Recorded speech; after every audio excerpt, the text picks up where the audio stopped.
Baik, sebelumnya Om Swastiastu, Assalamualaikum warahmatullahi wabarakatuh. Salam sejahtera bagi kita semua. Shalom Namo Buddhaya, salam kebajikan dan salam harmoni. Di sini kami dari kelompok 6 akan mempresentasikan materi mengenai penentuan biaya variabel dan pelaporan segmen. Untuk itu, bisa di next slide, Owen. Untuk mempresentasikan materi, sebelumnya izinkan kami untuk memperkenalkan anggota dari kelompok kami masing-masing, yaitu saya sendiri, saya Desa Madi Ananda Purwanti dengan NIM akhir 1026. Selanjutnya untuk Owen. Nama saya Christopher Awan Geraldi dengan NIM akhir 1149. Selanjutnya Damar. Nama saya Damar Yuda Badikin Setepu dengan NIM akhir 1072. Dan yang terakhir Yona. Perkenalkan, nama saya Ketuana Kasaputra dengan NIM akhir 1242. Next slide. Adapun materi yang kami bahas yaitu yang pertama, analisis dan perbandingan antara metode penentuan biaya variabel dan metode penentuan biaya penuh. Yang kedua yaitu metode penentuan biaya variabel dan evaluasi kinerja manajer. Yang ketiga yaitu metode penentuan biaya variabel dan laporan segmen. Dan yang terakhir yaitu metode penentuan biaya variabel untuk perencanaan dan pengendalian.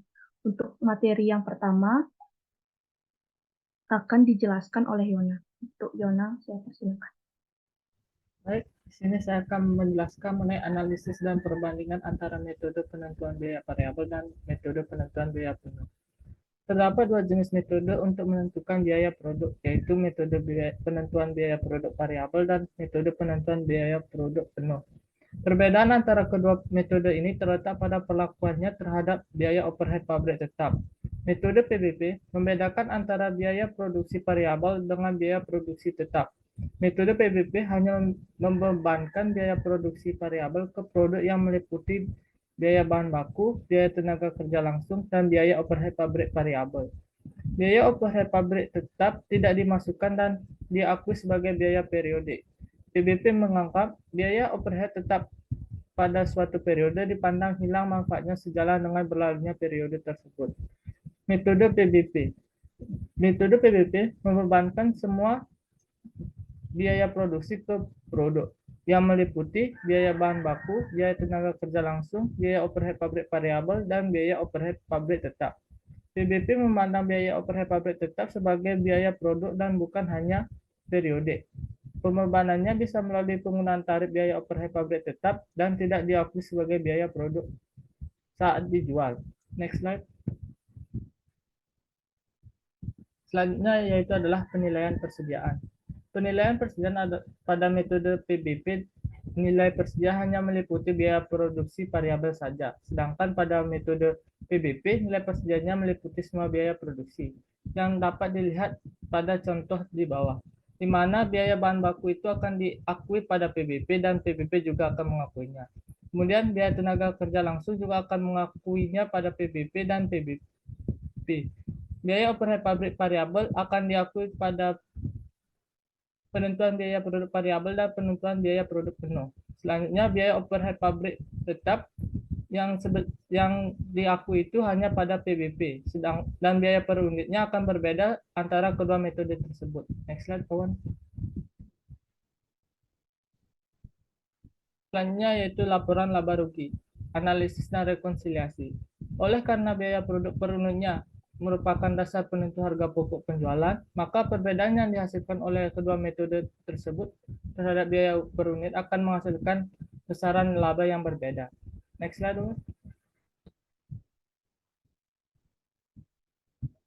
Selanjutnya itu adalah hubungan antara produksi, penjualan, dan laba, di mana hubungan antara laba menurut PBP dengan PBP berubah sejalan dengan perubahan hubungan antara produksi dengan penjualan. Apabila jumlah unit dijual lebih banyak daripada jumlah unit yang diproduksi, maka laba menurut PBP akan lebih besar dari laba yang diakui pada metode PBP. Penyebabnya adalah bahwa jumlah yang dijual lebih banyak daripada jumlah unit diproduksi. Berarti terdapat persediaan akhir periode sebelumnya yang ikut dijual juga. Pada metode PBP, persediaan akhir periode sebelumnya juga berisikan biaya variabel tetap yang mengikat biaya variabel totalnya, yang menyebabkan biaya periode total yang diakui sebagai biaya periode lebih besar dari PBP. Yang kedua adalah jika jumlah unit yang diproduksi lebih kecil daripada jumlah unit yang dijual, maka pada metode PBP akan mengakui biaya overhead pabrik tetap periode bersangkutan dan biaya overhead pabrik tetap periode sebelumnya akan terikat kepada persediaan akhir produk sebelumnya. Sedangkan PBP hanya akan mengakui biaya overhead pabrik tetap periode bersangkutan sebagai biaya periode tersebut. Yang ketiga adalah apabila jumlah unit yang dijual lebih kecil daripada jumlah unit yang diproduksi, maka laba menurut metode PBP akan lebih kecil daripada metode PBP. Hal ini mengidentifikasikan adanya sejumlah unit yang diproduksi dalam periode tersebut yang belum dijual, yang di dalamnya berisikan biaya variabel tetap yang timbul dalam periode tersebut. Hal ini akan meningkatkan jumlah unit persediaan akhir di periode tersebut.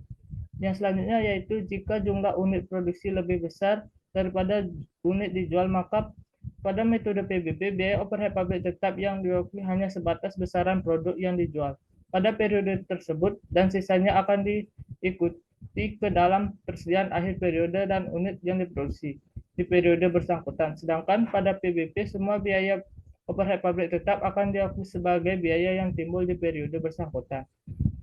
Yang selanjutnya yaitu apabila jumlah unit yang diproduksi sama dengan jumlah unit yang dijual, maka tidak ada perbedaan antara laba operasi pada kedua metode. Oleh karena jumlah unit yang diproduksi sama dengan jumlah unit yang dijual, maka biaya overhead pabrik tetap total yang diakui akan sama untuk kedua metode. Tidak ada biaya overhead pabrik tetap yang akan melekat pada persediaan yang ikut terjual. Next slide, Doan. Jadi hubungan antara produksi, penjualan, dan laba dapat diilustrasikan sebagai berikut, di mana jika unit produksi lebih kecil dari unit penjualan, maka metode PBP, laba operasi metode PBP akan lebih kecil dari metode PBP. Selanjutnya, unit produksi lebih besar dari unit penjualan, maka laba operasi metode PBP akan lebih besar dari laba operasi metode PBP. Yang selanjutnya, unit produksi sama dengan unit penjualan, maka laba operasi metode PBP akan sama dengan laba operasi metode PBP. Next slide, Doan. Selanjutnya adalah contoh ilustrasinya, di mana diketahui biaya variabel per unit untuk biaya bahan baku adalah 8, biaya tenaga kerja langsung adalah 3, dan biaya overhead pabrik variabel adalah 1. Biaya pemasaran administrasi dan umum variabel adalah 0,5. Biaya overhead pabrik tetap per tahunnya adalah 300.000, dan volume produksi nominal per tahunnya adalah 300.000 unit. Biaya pemasaran administrasi dan umum tetap per tahunnya adalah 100.000 dan harga jual per unitnya adalah 20. Di mana juga diketerangkan unit persediaan awalnya pada ketiga periode, yaitu pada periode 12 saja yang ada, yaitu sebesar 100.000 unit.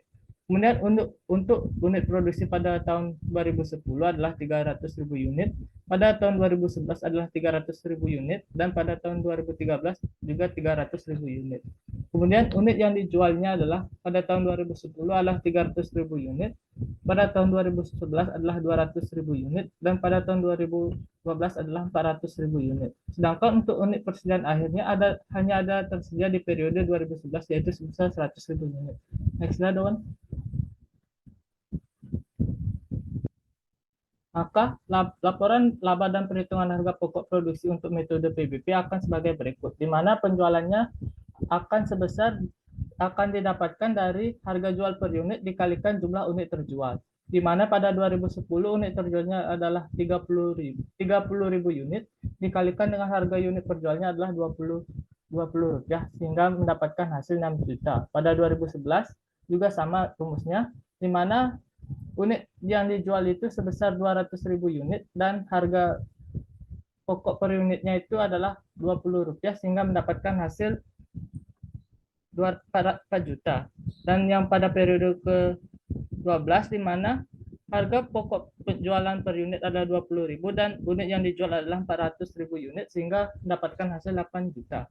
Selanjutnya adalah biaya pokok variabel, di mana biaya pokok variabel ini hanya dihitung dari perhitungan biaya bahan baku, biaya tenaga kerja langsung, dan biaya overhead pabrik yang dikalikan dengan unit produksi, di mana biaya bahan baku adalah 8 ditambah dengan biaya tenaga kerja langsung adalah 3 dan biaya overhead pabrik adalah 1, sehingga mendapatkan hasil 12 dikalikan dengan unit produksi sebesar 300.000 unit, maka akan mendapatkan hasil sebesar 3.600.000 untuk periode 2010.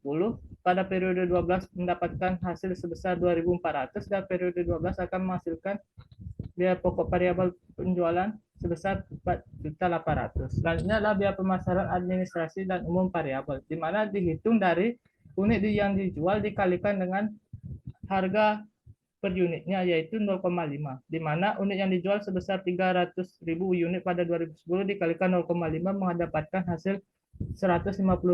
Pada 2011 yaitu 100.000 didapatkan dari 0,5 dikali 200.000 unit, dan 2012 mendapatkan hasil 200.000 didapat dari 0,5 dikali 400.000 unit. Selanjutnya untuk penghitungan margin kontribusi total didapatkan dari hasil pengurangan dari penjualan dikurangi biaya produk penjualan variabel dan biaya pemasaran administrasi dan umum variabel, di mana pada 2010 akan menghasilkan 2.250.000 rupiah. Pada 2011 akan mendapatkan hasil 1.500.000, dan pada 2012 akan mendapatkan hasil 3 juta. Selanjutnya adalah biaya overhead pabrik tetap, di mana didapatkan dari keterangan yang tadi, di mana biaya overhead pabrik tetap per tahunnya ditetapkan sebesar 3 juta, sehingga untuk setiap periode akan sama, dan biaya pemasaran administrasi dan umum tetapnya juga sama, di mana ditetapkan sebesar 100.000 rupiah untuk setiap tahunnya. Selanjutnya laba operasi didapatkan dari margin kontribusi laba dikurangi biaya overhead pabrik tetap dan biaya pemasaran administrasi dan umum tetap, sehingga mendapatkan hasil pada tahun 2010 yaitu 1.850.000 rupiah. Pada tahun 2011 adalah 1.100.000 rupiah, dan 2012 adalah 2.600.000 rupiah. Kemudian untuk perhitungan harga pokok penjualannya dihitung dari persediaan awal, di mana pada tahun 2012 ada persediaan awal sebesar 100.000 rupiah dikalikan dengan harga dikalikan dengan biaya variabel per unitnya itu 12 yang didapat dari penjumlahan biaya bahan baku, biaya tenaga kerja langsung, dan biaya overhead pabrik, sehingga mendapatkan hasil 1.200.000 rupiah. Harga pokok produksi penjualan juga dihitung dengan sama seperti metode di atas, di mana didapatkan dari 12 rupiah dikalikan dengan unit yang diproduksi sebesar 3.000 unit untuk setiap tahunnya. Kemudian barang tersedia untuk dijual didapatkan dari hasil harga pokok produksi variabel ditambah dengan persediaan awal, di mana pada 2010 dapat 3.600.000 karena persediaan awalnya tidak ada. Kemudian 2011 juga tidak ada persediaan awal, sehingga tetap mendapatkan hasil 3.600.000, dan pada 2012 mendapatkan hasil 4.800.000 didapat dari 3.600.000 ditambah 1.200.000. Dan ini adalah persediaan akhir. Persediaan akhir hanya tersedia di tahun 2011, sehingga pada tahun 2011 persediaan akhirnya itu diketahui sebesar 100.000 unit, sehingga 100.000 unit dikali 12 mendapatkan 1.200.000. Sehingga untuk harga pokok penjualan variabelnya dapat dihitung dari harga barang tersedia untuk dijual dikurangi persediaan akhir. Di mana pada periode 2010 karena tidak ada persediaan akhir, maka harga pokok penjualan variabelnya tetap 3.600.000 rupiah. Pada 2011 ada persediaan akhir sebesar 1.200.000, sehingga akan mengurangi 3.600.000 mendapatkan hasil 2.400.000, dan pada tahun 2012 tidak ada persediaan akhir, maka akan tetap sebesar 4.800.000. Next slide, Owen. Selanjutnya adalah laporan laba dan perhitungan harga pokok produksi metode PBP. Pada metode PBP, perhitungannya berbeda dengan metode PBP yang sebelumnya, di mana penjualannya dihitung secara sama, yaitu sebesar unit yang dijual dikalikan dengan harga unit, harga pokok per unitnya. Mendapatkan pada 2010 sebesar 6 juta, pada 2011 sebesar 4 juta, dan pada 2012 mendapatkan 8 juta.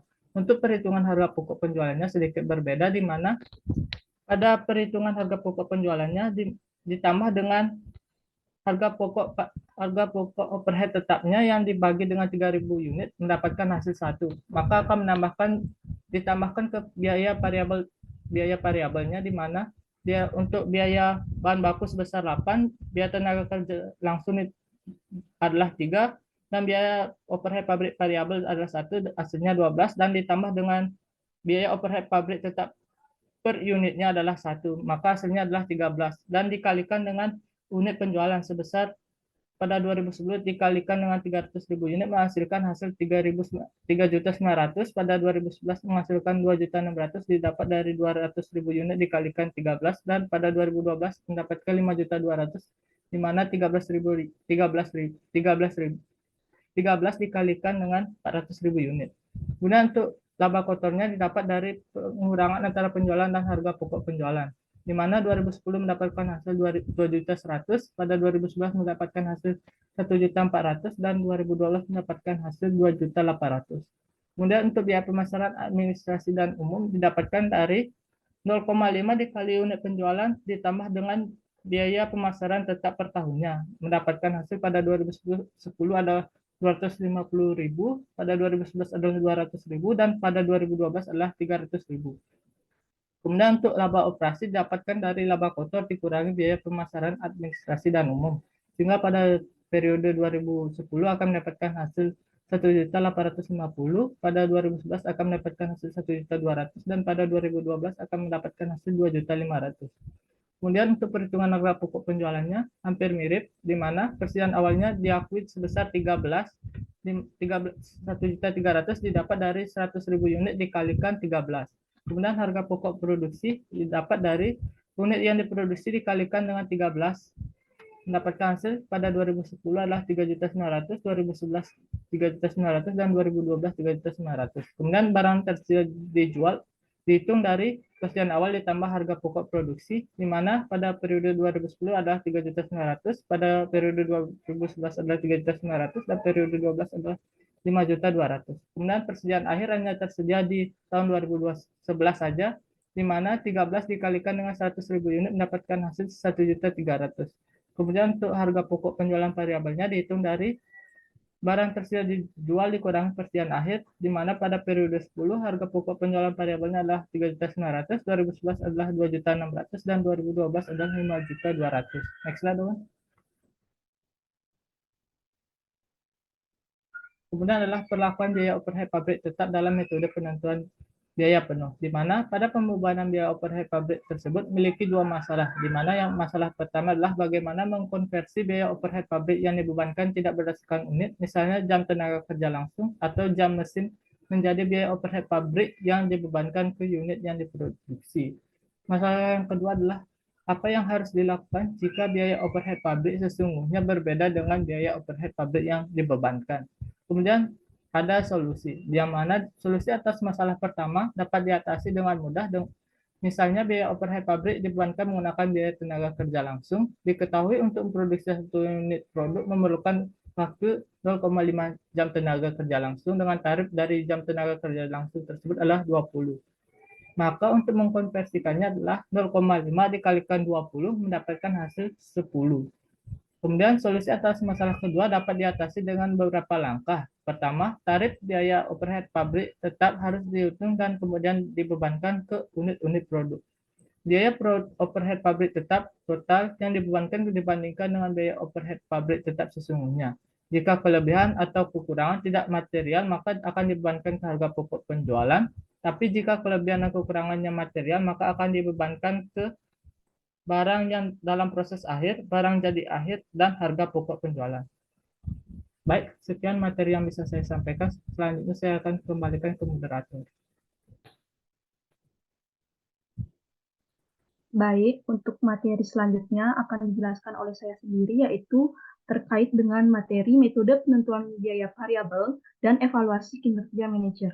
Nah, di mana evaluasi kinerja manajer ini sering digabungkan dengan profitabilitas unit-unit bisnis yang mereka kendalikan, di mana perubahan laba dari periode ke periode dan perbandingan antara laba sesungguhnya dengan laba yang dianggarkan biasanya digunakan sebagai sinyal kinerja manajerial, tetapi dengan demikian supaya laba dapat menjadi sinyal yang tepat, laba harus menggambarkan usaha manajerial yang dilakukan oleh manajer.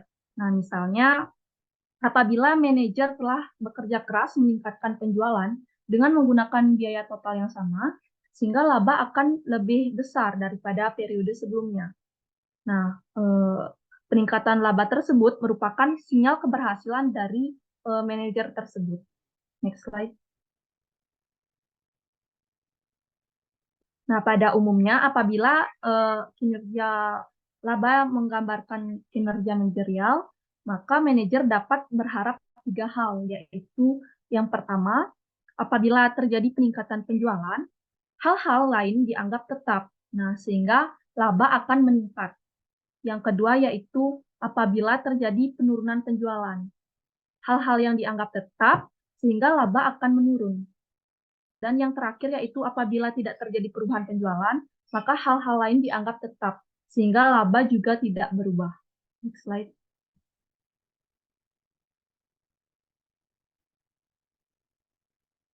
Nah, metode penentuan biaya variabel selalu mengikuti kaitan antara penjualan dan laba seperti yang dijelaskan sebelumnya. Tetapi tidak demikian dengan metode PBP. Nah, adapun ilustrasi yang saya gunakan pada suatu divisi PT Alam Hijau yang memiliki data operasional seperti di bawah ini, yaitu dengan biaya produksi variabel per unit pada tahun 2011 yaitu sebesar Rp20, pada tahun 2012 sebesar Rp20.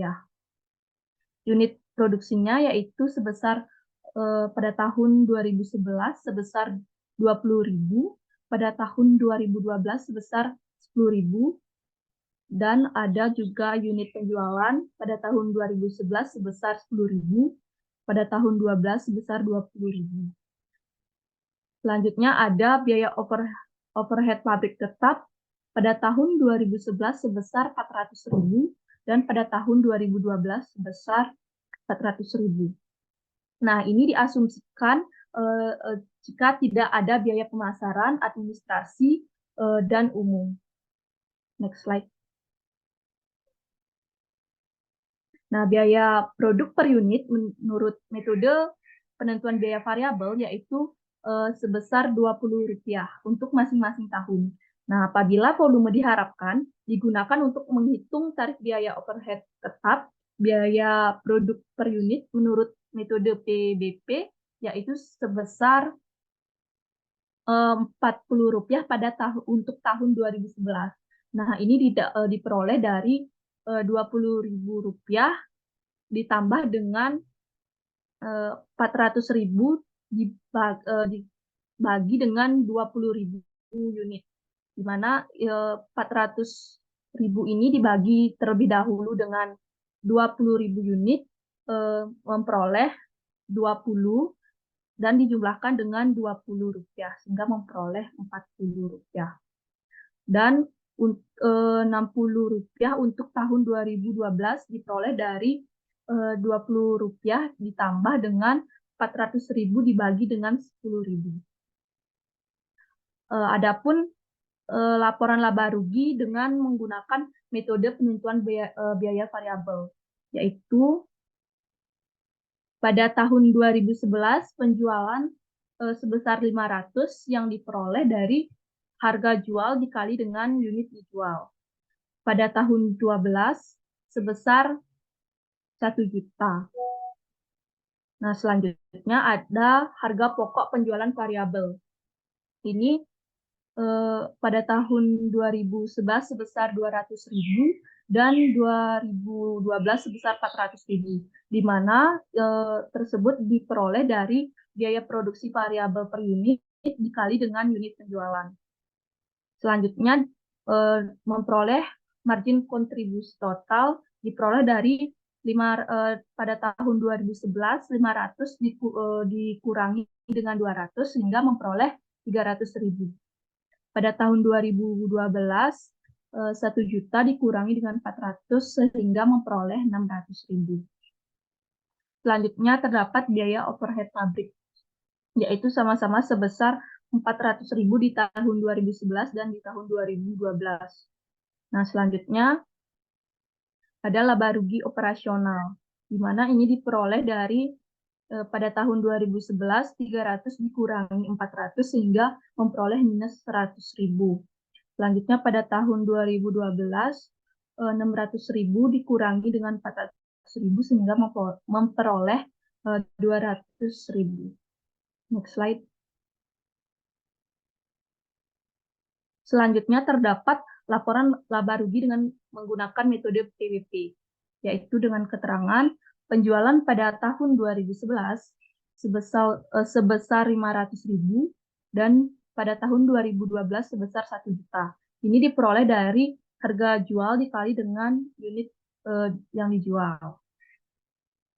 Selanjutnya, harga pokok penjualan pada tahun 2012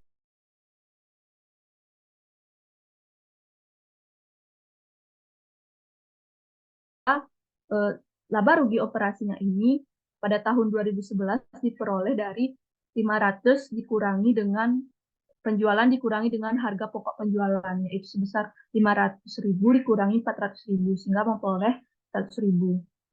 Dan pada tahun 2012 1 juta dikurangi dengan 1 juta sehingga memperoleh 0. Selanjutnya penentuan harga pokok penjualannya. Nah, pada tahun 2011 tidak terdapat persediaan awal. Namun pada tahun 2012 terdapat persediaan awal sebesar 400.000. Selanjutnya yaitu harga pokok produksinya. Pada tahun 2011 diperoleh 800.000 dan pada tahun 2012 sebesar 600.000. Di mana ini diperoleh dari biaya produksi per unit dikali dengan sehingga memperoleh barang tersedia untuk dijual. Ini tinggal menjumlahkan antara persediaan awal ditambah dengan harga pokok produksi, yaitu pada tahun 2011 sebesar 800.000 dan pada tahun 2012 sebesar 1 juta. Selanjutnya untuk mencari persediaan akhir, yaitu persediaan akhir pada tahun 2011 sebesar 400.000 dan pada tahun 2012 tidak terdapat persediaan akhir. Sehingga harga pokok penjualannya yaitu tinggal mengurangkan barang tersedia untuk dijual dikurangi dengan persediaan akhir, yaitu pada tahun 2011 sebesar 800.000 dikurangi dengan 400.000 sehingga memperoleh harga pokok penjualan sebesar 400.000. Dan pada tahun 2012 1 juta dikurangi karena tidak ada persediaan akhir sehingga tetap menjadi 1 juta. Next slide.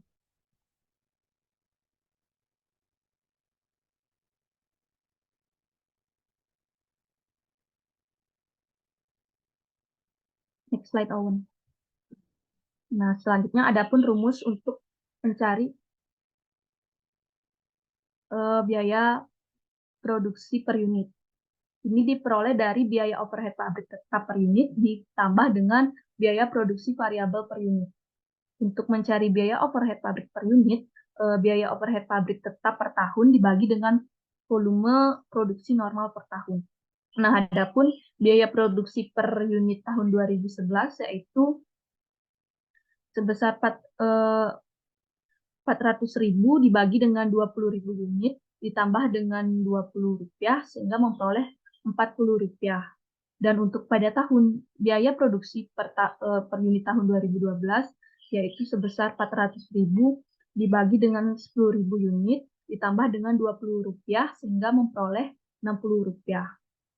Nah, kesimpulan dari informasi yang tadi dijelaskan, maka hal tersebut menunjukkan bahwa volume penjualan meningkat dari 10.000 unit menjadi 20.000 unit, di mana biaya tetap total, biaya produksi per unit, dan harga perjualan per unit adalah sama untuk masing-masing tahun.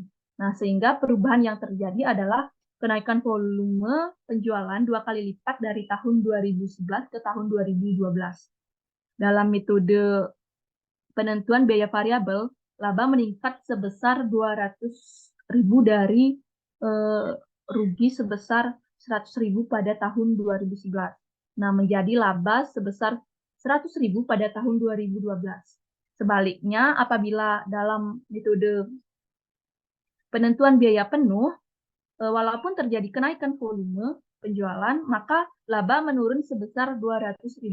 Ini dari laba 200.000 pada tahun 2011 menjadi laba 0 pada tahun 2012. Nah, untuk hal tersebut maka perlu diperhatikan bahwa perusahaan berhasil menaikkan volume penjualan 2 kali lipat dari tahun 2011 ke tahun 2012, sehingga biaya tetap tidak berubah, biaya variabel per unit juga sama, tetapi metode penentuan biaya penuh gagal menunjukkan perbaikan kinerja yang terjadi, di mana di pihak lain metode penentuan biaya variabel menunjukkan kenaikan laba sesuai dengan kenaikan volume penjualan, sehingga metode penentuan biaya variabel lebih cocok untuk mengevaluasi kinerja manajerial daripada menggunakan metode penentuan biaya penuh. Next slide.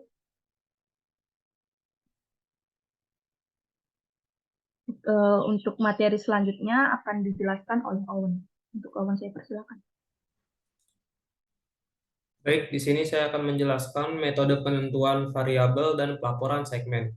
Manfaat metode PBV untuk evaluasi kinerja tidak hanya untuk mengevaluasi kinerja manajer saja, tetapi juga dapat digunakan untuk mengevaluasi aktivitas-aktivitas yang menjadi tanggung jawab seorang manajer. Pemisahan biaya menjadi biaya tetap dan biaya variabel dalam metode PBV penting agar dapat dilakukan evaluasi kinerja secara akurat. Evaluasi kinerja secara implisit berhubungan dengan keputusan-keputusan. Apabila tidak melakukan pemisahan biaya ke dalam biaya tetap dan biaya variabel, evaluasi terhadap aktivitas-aktivitas untuk menghasilkan laba akan menghasilkan keputusan yang salah. Pelaporan segmen juga disebut sebagai pelaporan kontribusi dari setiap aktivitas atau daerah pemasaran atau unit bisnis terhadap laba perusahaan. Laporan segmen disiapkan berdasarkan metode PBV untuk menghasilkan evaluasi dan keputusan yang lebih baik daripada jika disiapkan dengan metode PBP.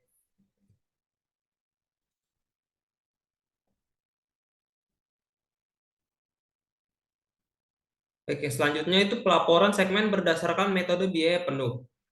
Dalam pembuatan laporan segmen, pertanyaan yang timbul adalah apakah metode PBP lebih baik daripada metode PBV atau sebaliknya. Sebagai ilustrasi, PT Gemaripah memproduksi radio dan DVD player dalam suatu pabrik yang sama dan menggunakan metode PBP untuk pelaporan internal maupun eksternal. Berikut ini disajikan laporan laba rugi dengan metode PBP berdasarkan produk untuk tahun 2011, yang dimana penjualan radio sebesar 800.000, DVD player 580.000, dan mendapat total 1.380.000, dikurangi harga pokok penjualan radio sebesar 700.000, DVD player 600.000, dan mendapat total 1.300.000. Kemudian laba kotornya itu untuk laba kotor radio sebesar 100.000 dan DVD player 20.000 dan mendapat total 80.000. Kemudian dikurangi biaya pemasaran dan administrasi radio sebesar 60.000, DVD playernya 40.000 dan totalnya 100.000. Dan yang terakhir itu laba rugi operasi radio sebesar 40.000, DVD player 60.000 dan ditotalkan sebesar 20.000. Berdasarkan laporan segmen sebelumnya, Tuan Aryo selaku Direktur PT Gemaripah memutuskan untuk menghentikan produksi DVD player dengan alasan keputusan ini akan meningkatkan laba sebesar 60.000. Namun pada tahun berikutnya, yaitu tahun 2012, hasil yang diperoleh sangat berbeda dari yang diharapkan. Laporan laba rugi tahun 2012 menunjukkan rugi total sebesar 130.000 atau rugi meningkat 110.000. Berikut ini disajikan laporan rugi segmen pada tinggal satu macam produk, yaitu radio untuk tahun 2012 dengan metode PBP, yang dimana penjualannya totalnya 800.000 dikurangi harga pokok 860.000, kemudian mendapat laba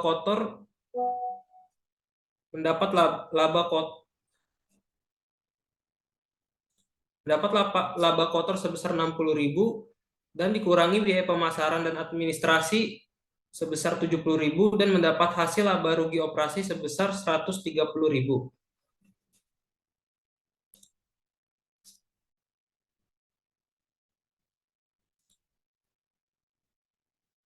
Tuan Aryo mempercayai informasi biaya yang dikumpulkan oleh sistem pelaporan keuangan eksternal, namun demikian informasi yang diperlukan untuk kepentingan internal sering berbeda secara signifikan dengan informasi yang diminta untuk pelaporan keuangan eksternal. Perilaku biaya dan penelusuran biaya mungkin tidak penting untuk pelaporan keuangan kepada pihak eksternal, tetapi penting bagi manajer yang selalu berkeputusan strategis. Tuan Aryo menemukan bahwa banyak biaya tetap yang sebelumnya dialokasikan ke produk DVD player dieliminasi ketika produk tersebut dihentikan produksinya. Karena produk radio maupun DVD player diproduksi dalam pabrik yang sama. Banyak terdapat biaya overhead pabrik tetap yang merupakan biaya bersama bagi kedua produk, yang meliputi biaya depresiasi pabrik, pajak bumi dan bangunan, biaya asuransi pabrik, dan gaji manajer pabrik. Ketika produk DVD player dihentikan, semua biaya overhead pabrik tetap bersama dibebankan seluruhnya ke produk radio. Demikian juga biaya pemasaran dan administrasi tetap yang sebelumnya dibebankan ke produk DVD player, kemudian dibebankan sepenuhnya ke produk radio. Selanjutnya di sini ada pelaporan segmen berdasarkan metode penentuan. Laporan laba rugi segmen dengan metode PBV menyediakan informasi biaya penting untuk menilai peranan produk DVD player. Berikut ini disajikan laporan laba rugi dengan metode PBV untuk tahun 2011. Laporan laba rugi segmen dengan metode PBV mempunyai satu fitur tambahan, yaitu biaya tetap, yang dipisahkan menjadi dua kategori yang terdiri atas biaya tetap langsung dan biaya tetap bersama. Fitur tambahan ini menunjukkan biaya dapat dikendalikan dan laporan rugi segmen dengan metode PBV mempunyai satu fitur tambahan, yaitu biaya tetap dipisahkan menjadi dua kategori yang terdiri atas biaya tetap langsung dan biaya tetap bersama. Yang pertama, biaya tetap langsung adalah biaya tetap yang dapat ditelusur secara langsung ke suatu segmen. Misalnya suatu produk, biaya semacam ini kadang-kadang disebut biaya tetap yang dapat dihindari atau biaya tetap yang dapat dilacak karena biaya tersebut tidak terjadi jika segmen dieliminasi. Biaya tetap tersebut disebabkan oleh keberadaan segmen yang bersangkutan. Pada PT Gemaripah, biaya depresiasi peralatan yang digunakan untuk memproduksi DVD player dan gaji pengawas produksi DVD player adalah contoh biaya tetap langsung. Yang kedua itu adalah biaya tetap bersama. Adalah biaya tetap yang disebabkan secara bersama oleh dua atau lebih segmen.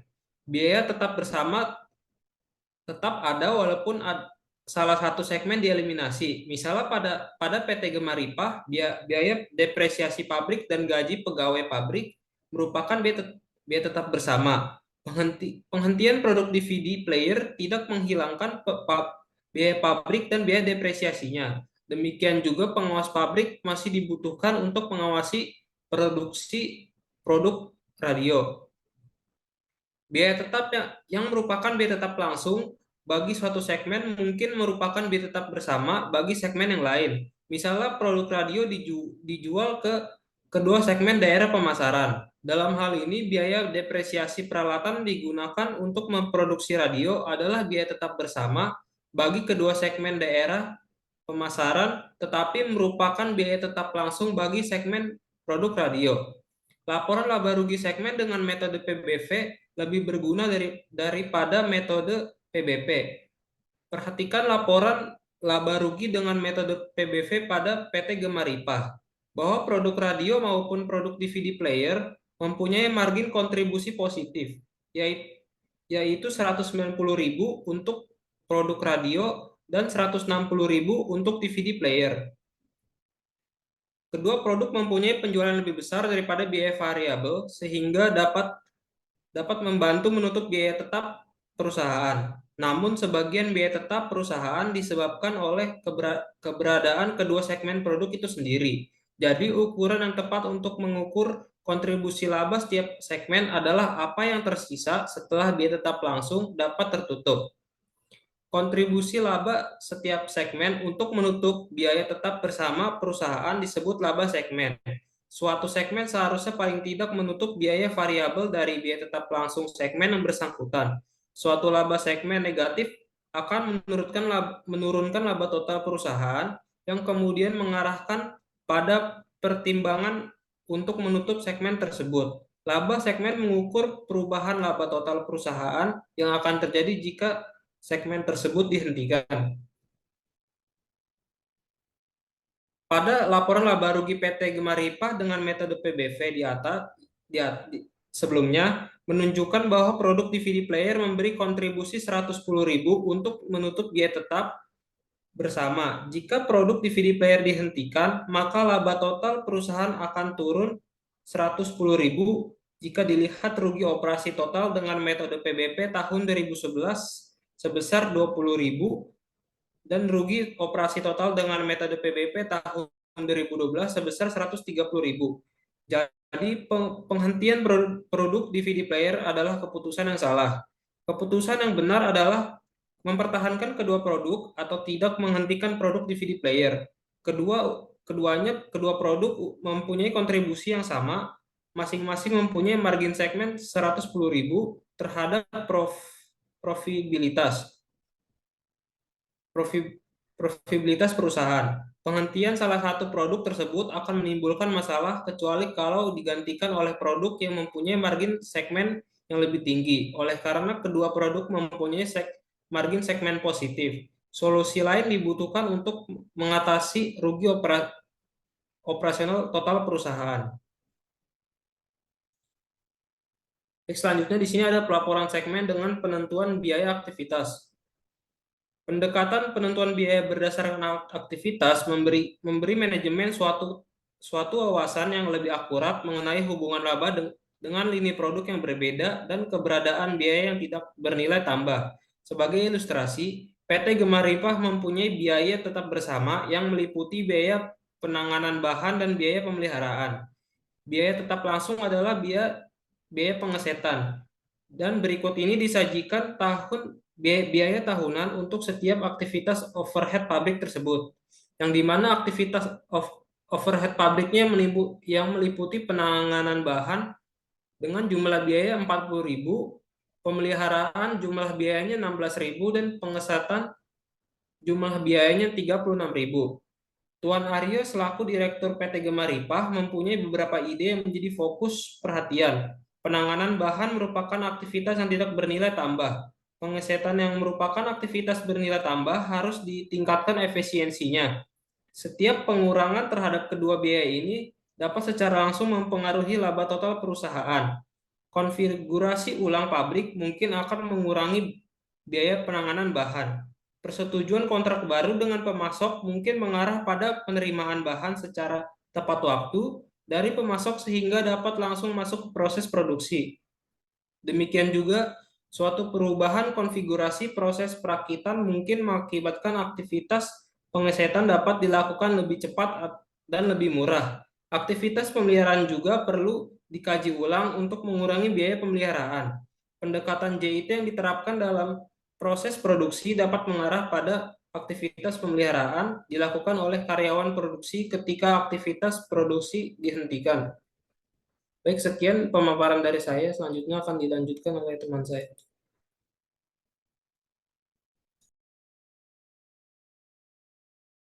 Baik, untuk submateri yang terakhir yaitu metode penentuan biaya variabel untuk perencanaan dan pengendalian.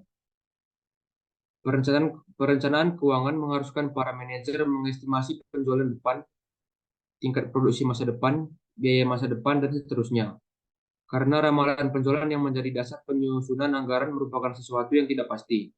Maka manajemen mungkin ingin mengetahui beberapa tingkat penjualan yang berbeda untuk menilai rentang kemungkinan yang dihadapi perusahaan. Pemahaman terhadap perilaku biaya merupakan hal penting bagi pencapaian hasil ini.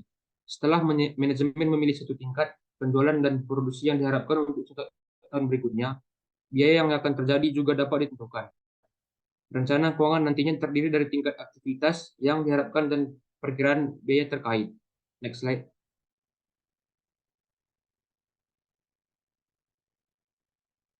Sebagai ilustrasi, suatu rencana keuangan dibuat untuk memproduksi 24.000 unit pada suatu tahun dengan biaya tenaga listrik direncanakan sebesar Rp36.000 pada tahun tersebut. Pada akhir bulan pertama, perusahaan telah memproduksi 6.000 unit dengan biaya tenaga listrik sesungguhnya Rp9.000. Dalam metode PBP, biaya tenaga listrik direncanakan sebesar Rp1,50 per unit dari Rp36.000 per 24.000 unit. Oleh karena itu, untuk produksi sebanyak 6.000 unit, biaya tenaga listrik direncanakan sebesar Rp9.000 dari Rp1,50 dikali 6.000 unit. Dan biaya tenaga listrik sesungguhnya sebesar Rp9.000. Rencana tampak sesuai dengan kenyataan. Perhitungan tersebut mengabaikan perilaku biaya. Cara perhitungan tersebut mengasumsikan semua biaya merupakan biaya variabel. Apabila dalam kenyataan biaya tenaga listrik bersifat tetap sebesar Rp2.000 per bulan ditambah Rp1 per kWh. Jika perusahaan membutuhkan 2 kWh untuk memproduksi satu unit output, maka biaya tenaga listrik yang diharapkan untuk 6.000 unit adalah Rp5.000 dari Rp2.000 ditambah Rp1 dikali 6.000 unit per 2 kWh. Perusahaan semestinya hanya mempunyai biaya tenaga listrik Rp5.000, tetapi kenyataannya mengonsumsi Rp9.000 untuk memproduksi 6.000 unit. Hal ini menunjukkan biaya yang direncanakan tidak sesuai dengan realisasinya. Next slide. Sinyal yang benar mengenai biaya tenaga listrik yang direncanakan diberikan ketika perilaku biaya dipertimbangkan. Dalam hal ini tampak bahwa pembedaan biaya tetap dan biaya variabel adalah penting. Oleh karena perbedaan tersebut dilakukan dalam metode PBP, maka terbukti bahwa metode PBP lebih baik daripada metode PBP untuk tujuan internal. Sekian materi yang dapat saya sampaikan. Waktu saya kembalikan kepada moderator. Terima kasih.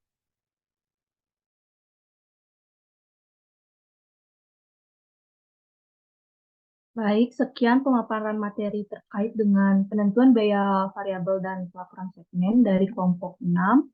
Untuk sesi diskusi akan kami lanjutkan di minggu depan. Untuk itu, karena presentasi sudah berakhir, maka akan kami akhiri dengan Om Santi Santi Santi Om. Assalamualaikum warahmatullahi wabarakatuh. Salam sejahtera bagi kita semua. Shalom Namo Buddhaya. Salam kebajikan dan salam harmoni. Terima kasih semua.